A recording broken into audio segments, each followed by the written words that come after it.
shot at trickery on the 19th of July. And then the 20th. And the same misleading shot on the 20th. Later that evening, they were said to be walking on the moon.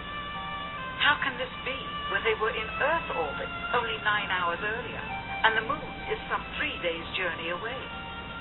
Furthermore, if they genuinely went to the moon, why would they be faking any part of it? Why this trickery with the window? By faking being halfway to the moon, it becomes apparent that they did so because they could not even go halfway. It thus confirms that the stumbling block to their success was the lethal radiation of the Van Allen radiation belts. Since the same equipment was used on the subsequent missions in the 40 months that followed, none of them could have gone to the moon. One would have to be exceptionally naive to believe that several billions of dollars were spent just to get a few pounds of lunar rock. The Apollo program was in fact the early stages of what was later to become Star Wars, the missile shield for defending the United States. But it would have been impossible to make Congress cough up so much money without the support of public opinion. When it came to a moon landing, everyone said yes, and without hesitation.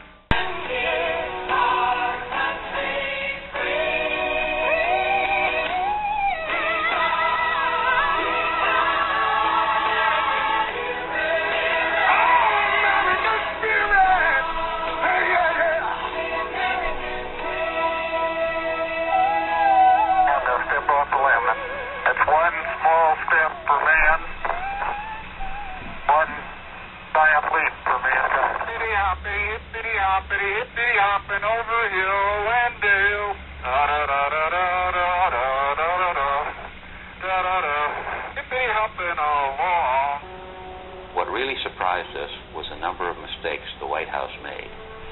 They wouldn't have fooled a kid of 10. We soon realized the whole thing was a hoax. It took us less than 2 hours to figure out the photographs. Take the American flag, which is shown suspended in midair and waving this way and that, but there's no wind on the moon.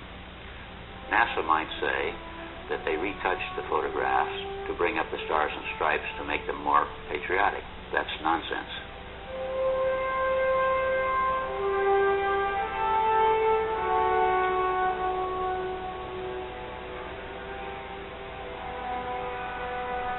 The same lack of atmosphere on the moon is the cause of extreme temperature changes on the surface. The camera used on the moon was a Hasselblad 500 of excellent design and quality, but with no special modifications or cover. But in 2 hours, the temperature went from plus 130 degrees to minus 150 degrees.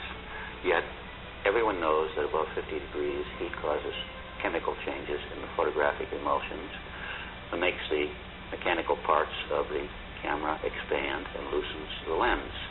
Extreme cold would render the batteries in the exposure meter useless and freeze the film, which shatters like glass at minus 80 degrees. The X-rays from the sun would fog the film, and ultraviolet rays would distort the colors, yet the colors are perfect.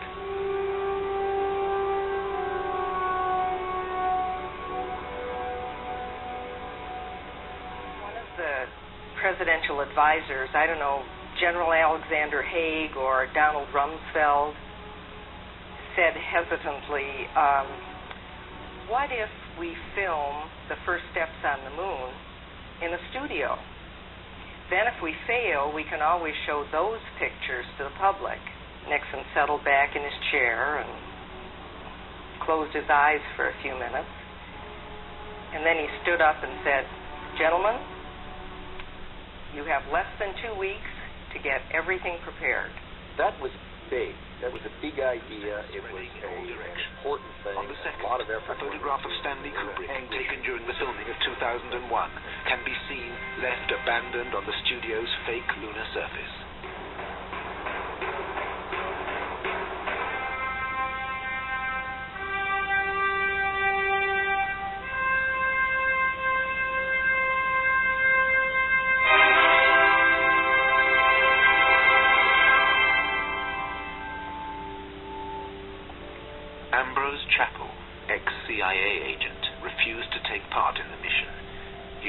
from the service and later became a pastor in Baltimore. 30 years later, I think it's time to bring an end to this story. Kubrick is no longer with us, and I think it's all right to tell, to reveal this secret.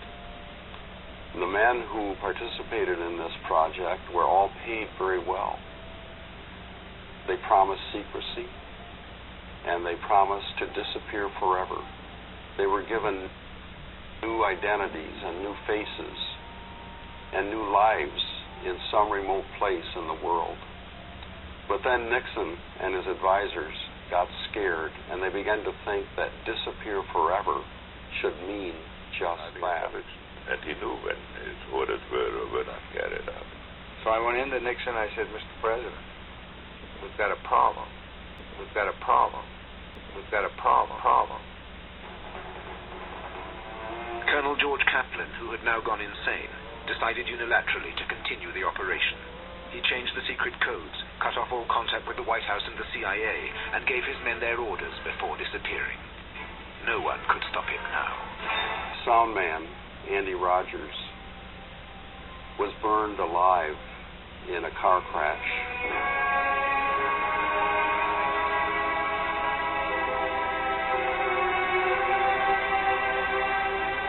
Jim Dow, the assistant director, was found drowned in a swimming pool in his backyard. Vince Brown was found in Patagonia, cut up in little pieces, but the police claimed it was a suicide.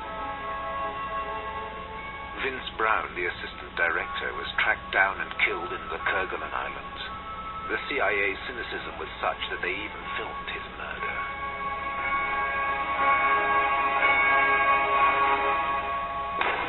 Bob Stein, the set designer, figured out what was happening and hid in a yeshiva in Brooklyn for 10 years until they caught up with him.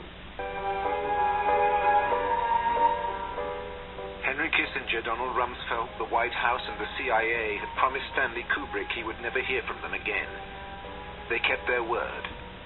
But 5 years after the fake footage had been shot, Kubrick was imprudent enough to contact the White House and then NASA to ask to borrow a special lens for the filming of Barry Lyndon. NASA agreed in exchange for services rendered, or perhaps it capitulated to the barely veiled threat of revelations about Armstrong and Aldrin's first steps on the moon. Nixon had resigned following Watergate, but his successor, urged on by the CIA's new director, got the machine up and running again. After all, Stanley Kubrick was the last direct witness of the hoax still living. His telephone was bugged and his mail was intercepted. Kubrick decided to disappear. He made all his films on or near his property, whether the setting was Vietnam or New York. He locked himself away with his wife and children and never went out again until his death.